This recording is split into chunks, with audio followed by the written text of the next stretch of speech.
pour mbay nawetu daaw bu ko defee ñu xool yan jafe-jafe ñoo ci am ñu jubbantil ko ba pare door a sóobu ci leneen. Bon, peut-être que rapport boobu présenté nañ ko déjà peut-être parce que récemment tenir nañu benn conseil interministériel pour préparer la campagne agricole. Pour man également peut-être une tournée économique c'est de l'agenda personnel du chef de l'État mais pour man mënoon na ko defee feneen fu dul Saint-Louis man loolu laa jàpp mënoon na ko defee ci zone yi nga xam ne tey jii mu ngi fay commencer taw. mu ngi fay commencer taw notamment dans le sud du pays ndox tuuru na foofee peut-être béykat yi déjà ñu ngi ci début des travaux hivernales c'était une occasion pour peut-être même enclencher ou accélérer la campagne de distribution des intrants semences et autres pour man foofu la jekkee woon mais le président de la République a choisi la région de Saint-Louis démb dem na Podor dem na Richard Toll tey je pense qu'il est à Ross Béthio et à Diama Richard Toll hier avec la compagnie sucrière sénégalaise waa Saint-Louis ñoom ñu bëri gisuñ ci seen bopp d'autant plus que benn seen maire dañ ko jàpp le maire de la ville pas de la région de la ville de Saint-Louis dañ ko jàpp mais teewul président je pense foofu la fanaan parce qu'il fallait recevoir des élus locaux ou des partisans politiques et cetera et cetera je crois dans son agenda il y a ça alors nga nekk ci dëkk boobee le maire est en prison pour une présomption de surfacturation surfacturation ci ceeb boo xam ne également ñu ngi koy béy dans le nord présomption ci ay faits yoo xam ne tax na ba mu nekk ci kaso bi tey jii loo tax waa Saint-Louis ñenn ñi jóg les partisans du maire Mansour Faye jóg di ko fàttali ne yow sunu waa ji yow yaa ko dugal ci kaso bi et donc place am du foofu maintenant le commentaire que j'en fais mooy tey jii Mansour Faye mi ngi ci kaso bi bizarrement pour une surfacturation lu jëm ci wàllu ceeb ñu ngi béy ceeb bi dans le nord li yóbbu Mansour Faye kaso wàllu ceeb la ñuy wax surfacturation et le même arrêté qui a servi aux gens qui le poursuivent pour wax ne dafa def surfacturation c'est ce même arrêté également pourtant qui a fixé les prix du sucre alors que le sucre n'est pas mis en cause le prix du sucre n'est pas mis en cause dans cette affaire de fonds force Covid-19 pourtant président de la République dem na compagnie sucrière sénégalaise avec une promesse ferme que production bi dina yokk pour vraiment mën a alimenter le marché national correctement donc pour man y a une chose à dire autour de cette tournée économique et d'ailleurs en parlant de tournée économique bu ñu doon wax tournée économique notamment sous Macky Sall sous Abdoulaye Wade les opposants ñu bëri dañ doon wax ne président day dem pour campagne. Très bien. day dem pour campagne c'est vrai que échange jegewul mais faut se dire que dans le nord le PASTEF n'est pas très solide. peut-être que lii également occasion la pour peut-être mu voilà. xam naa peut-être moo tax président voilà Fouta certainement parce que déggaguma ko mu dem Fouta te sàmm gi foofu la gën a fës mais compagnie sucrière sénégalaise muy promesse yi fa président de la République def lu ci sa jàngat Thierno Diop. mais man problème bi laa am démb yaa ngi ko doon poser question nga ne kaddu kii jiite réew ak kaddu. waaw donc xam nga man dama am problème mais koo xam ne Ousmane Sonko il a fondé son ascension politique sur le nationalisme.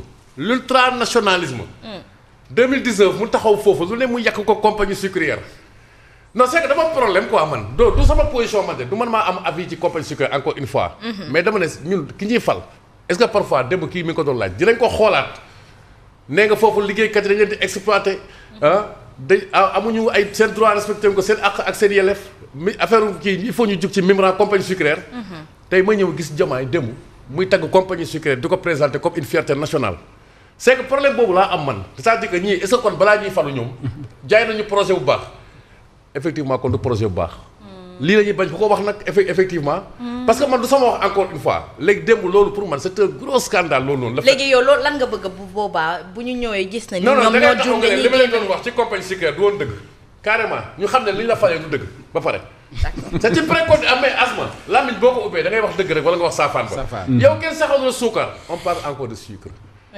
yow yaa ñëw lu ne nga yàq ko compagnie sucrière tey nga ñëw nga koy présenter comme loo xam ne nag yaa may dégg gis que benn fleuron la léegi nag dafa am loo xam ne nii man daf ma jaaxal gis nga ñoom bi mu koy wax jamono jooju noonu dama naan nan la koy defee parce que ñooñu dafa mel ni doole ji ñu am lobby yooyu noonu gis nga fi Diagne Ndiaye ak Macky Sall bi nga xam ne Abdou Mbaye commencé na yaa may dégg gis que di jote ak ñoom Diagne Ndiaye ci benn tey la taxaw def ay menaces ñu neme ko ministre conseil après mu mel ni ñu dàq Abdou Mbaye après bëgg dem gis nga Barthélémy Dias ak les Jeux olympiques.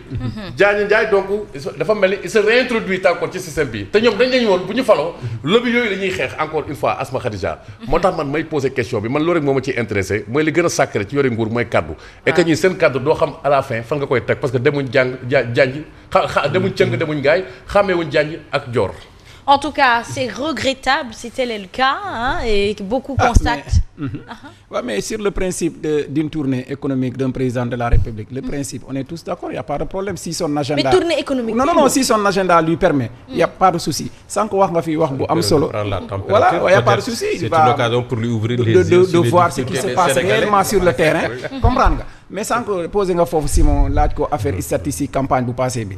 Mais statistique yooyu boo moytul de même si c'est présenté. ñoom gis nañ ko boo moytul duñ ko gaaw a publier de.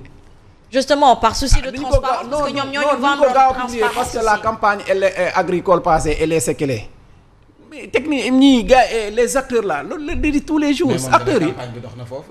campagne agricole non mais de façon globale xam nga boo jël campagne rek nga ne ko nga jégle ko benn zone rek tu prends de façon globale. waaw de façon globale. surtout que da ngay yokk comme wàllum bi ngay dugal ci agriculture. voilà de façon globale te lu ma lay wax ni c'est des syndicalistes qui sont dans le secteur de l'agriculture qui ont attiré l'attention des autorités sur la disponibilité des statistiques. De la campagne agricole. Si je parle sous le contrôle de Simon, il s'agit de Mor Diouf, le secrétaire général du syndicat des techniciens, des travailleurs de l'agriculture, Mor Diouf. C'est moi qui était, voilà, qui attirait l'attention sur les statistiques. ñoom amuñu ci dara xamuñu ci dara ba léegi. ah ñoom ci seen mais loolu laa wax pour dire que Simon statistiques yi nga doon laaj ci noonu même bu dee disponible là au niveau des autorités mais duñ ko gaaw a publier parce que les statistiques bu dee dëgg te yàlla tax technique ñii nekk sur le terrain ak lu ñuy wax. Ah non. Ça fait deux. Ah dina jafe de. Ah écoute. doy na waar lool. yokku ci ne suukar si dafa war a wàññeeku de yokku ci. foofu laa bëggoon sax yokku ci suukar si dafa war a parce que même Macky Sall bi mu ñëwee wàññi prix dañoo defal benn compensation compagnie sucrière muy beneen faveur dégg nga loolu nañ ko ci yokk bu baax a baax suukar si li muy jar Sénégal dafa war a wàññeeku Asma Khadija. loolu mooy wax ji la parce que moom bu jàppee ne production bi lépp mi ngi aw ci yoon. oui dafa war a am impact. te marché bi dafa war a complet parce que bi ñu leen di jox suuf si en 1970 di ko jox Jacques Mébran bàyyi Jean-Claude Mébran pour loolu la woon objectif boobu ça n'a jamais été atteint foofu la ñuy xaatee nguur gu bees bi. nañ ci bàyyi la compagnie sucrière est loin d'être une fierté nationale. Très bien. C'est ça le vrai mot. En tout cas officiellement il s'agit d'une visite officielle à Saint-Louis peut-être pas d'une tournée économique mais ça y ressemble. Mais on espère que des mesures seront prises des mesures concrètes seront prises pour la brèche de Saint-Louis. Inch'Allah. Oui, absolument. La brèche de Saint-Louis qui fait vraiment des dizaines et des dizaines de morts. Ah oui, absolument. Vallée boobu bu fa demee. te waxul ci ceeb bi jafe-jafe yi ñuy jànkonteel ñi ciy yëngu. daanaka amul sens parce que ñoom déjà 2023 rek am na lu ñu dund loo xam ne nii lu mu gàtt ñàkk nañ ci 9 milliards ñu diggoon nañ leen dina leen ko jox ba fii ñi ngi jàmbat banque LBA bi nga xam ne moo leen daan lebal sax nangootu leen lebal.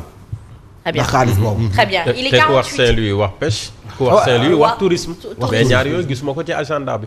ah aussi oui tournée économique lañ ñu wax nuyu nañu ñëpp jaajëfal leen ci ni ngeen di nekkee rendez-vous di leen jox rendez-vous le 18 yéen ñi ñëpp invité naa leen. oui lu xew inauguration. maison de la culture et des arts bu Tëngéej. macha allah ñu war ko tuddee Ajaratu Xaar Mbay ma jaag. macha allah Asma di nga ñëw Thierno di nga ñëw.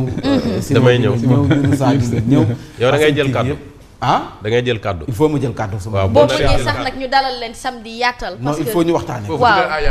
waaw boo naree jël kàddu man maa lay présenter borom xale yi ku leen juróon yërëm leen daan na ko wayam boobu dafa nekk actualité. aywa.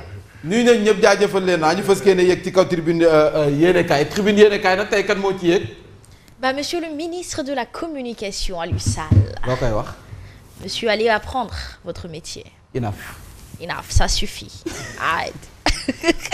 Suspension bu Public SN et autres médias ndax nag ministre bi moom def na ci boppam li nga xam ne moom mooy liggéeyam nee na def segg tànn ñeneen ñi mu ne leen dem leen toog amu leen place ci presse bi bokkoon na ci Public SN nii. ci moo neex. waaye nag comme réew mi dafa am neex. kii kay laa neex waaye kii na wéli yoon ci boppam nee na ko faw nga yem ci guddi nag. ñu rof la ci gayet wolof la. comme léegi réew mi boo waxee wolof ñu ne wolof dafa diis yemal ci guddi ñu rof la ci gayet. maa du raxasab day fokk ndab. fokkul ndab naan ko sax mi ngi nii le juge corrige l'inculture du ministre de la communication. ah ben de la communication. bu doon Fabrice ngeen ma danaan communication. moom nag nee nañ ko wax fa dëgg neex yàlla boo xamul faw ñu xamal la.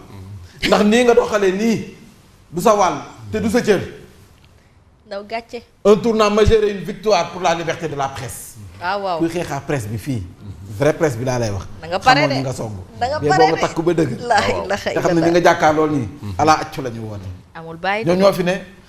tous les actes donc posés par le ministre de la communication dont les listes officielles de médias reconnus par l'État sont désormais caduques. maa nga ca poubelle ba. fu mu nekkee UCG moom moo rombagul rek waaye bu rombee war na jël yëpp dugal ko ci poubelle. mais Guirassy yi. mbalit la. bi muy nekk ministre temps Abdoulaye Wade. waaw dafay defe ne Guirassy mi complice su presse bi la. loolu lañ ko wax Moustapha Guirassy. Moustapha Guirassy. voilà loolu lay rôle ministre de la